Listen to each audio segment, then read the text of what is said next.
নতুন কাজে ডাক আসে না ইন্ডাস্ট্রির ধারণা আমি আর অভিনয় পারি না। নিজেকে নিয়ে চরম আক্ষেপের সুর শোনা গেল অভিনেতা বিপ্লব চট্টোপাধ্যায়ের গলায়। গোটা ইন্ডাস্ট্রি জানে আমি আর অভিনয় করতে পারি না। যে অভিনয় করতে পারে না তাকে কেউ ডাকে অভিমানী প্রবীণ বর্ষিয়ান অভিনেতা বিপ্লব চট্টোপাধ্যায়। সম্প্রতি আনন্দবাজার অনলাইনকে একটি সাক্ষাৎকার দিয়েছেন অভিনেতা বিপ্লব চট্টোপাধ্যায়। ঠিক কি জানিয়েছেন অভিনেতা, বিস্তারিত জানাবো এই প্রতিবেদনে। তো বন্ধুরা, অবশ্যই সম্পূর্ণ ভিডিওটি দেখুন। চ্যানেলে নতুন থাকলে চ্যানেলটিকে সাবস্ক্রাইব করে পাশে রাখা নোটিফিকেশন আইকনটি অল করে রাখবেন। আর আপনি কোন জেলা থেকে এই ভিডিওটি দেখছেন, আপনার জেলার নামটি আমাদের কমেন্ট বক্সে কমেন্ট করে জানাতে পারেন। চলুন বিস্তারিত প্রতিবেদনে যাওয়া যাক।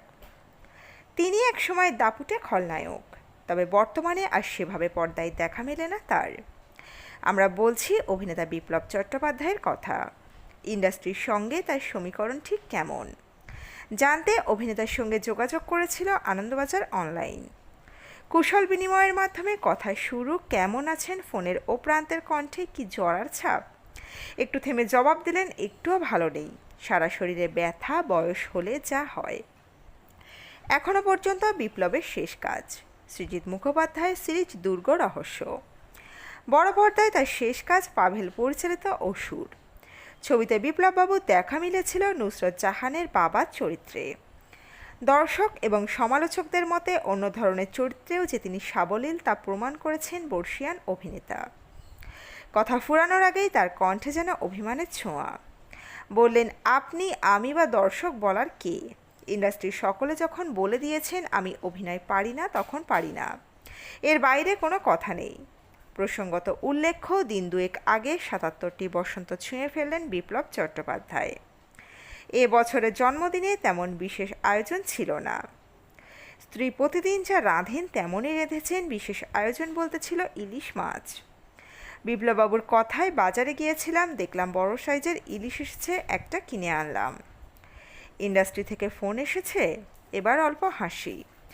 জানালেন, জন্মদিনের শুভেচ্ছা জানিয়ে একাধিক ফোন এসেছে ইন্ডাস্ট্রি থেকে। তবে আক্ষেপের সঙ্গে জানালেন, কাজ সংক্রান্ত কোনো ফোন আসেনি। স্বভাবসিদ্ধ ভঙ্গিতে বললেন, কাজের কোনো ফোন আসেনি। একটু থেমে বললেন, কেনই বা আসবে? গোটা ইন্ডাস্ট্রি জানে আমি আর অভিনয় করতে পারি না।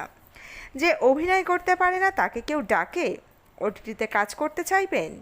প্রশ্ন শুনে বর্ষিয়ান অভিনেতা বললেন, আমার কাছে সব মাধ্যমের সমান গুরুত্ব রয়েছে, কারণ প্রত্যেক মাধ্যমেই অভিনয় করতে হয়। ডাক পেলে বিপ্লবকে খলনায়কের চরিত্র বেছে নেবেন পুরানো দিনের মতো? জবাবে অভিনেতা জানালেন, আর খলনায়কের ভূমিকায় অভিনয় করবে না। প্রহার ছবিতে নানা পাটেকর যে চরিত্রে অভিনয় করেছিলেন তেমন কোনো চরিত্রে অভিনয় করার ইচ্ছে রয়েছে। এমন কোনো চরিত্র যদি পান তাহলেই অভিনয় করবেন, না হলে ইন্ডাস্ট্রি থেকে দূরেই থাকবেন। বন্ধুরা, আপনারা কি চান বিপ্লববাবু আবারও অভিনয় জগতে ফিরে আসুন এবং ইন্ডাস্ট্রির কেউ তাকে আবারও অভিনয়ের সুযোগ করে দিন? তাহলে আপনাদের মূল্যবান মতামত অবশ্যই কমেন্ট বক্সে কমেন্ট করে জানাতে পারেন।